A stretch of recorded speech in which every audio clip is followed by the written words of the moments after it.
Zbadal som, ako po ceste beha kačička s malým. Zastal som a v kanáli som videl, že sa pohybujú ďalšie malé. 6 mláďat spadlo do hlbokého kanála krytého mrežou. Ich mama sa k ním nevedela dostať a pobehovala po rušnej ceste. Všimol si ju okolo idúci vodič, ktorý neváhal zavolať hasičov.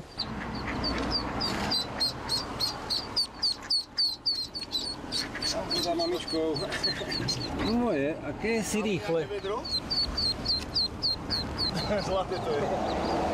Upozorňovali odstavenými blikajúcimi autami okolo idúcich vodičov na to, že sa na ceste niečo deje, aby spomalili.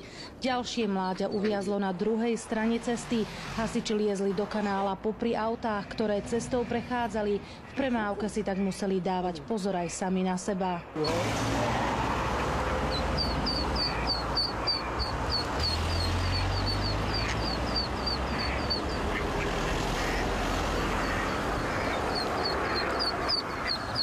Behala určite aj s malým. Zo 3-krát by ich tu už bolo zrazilo.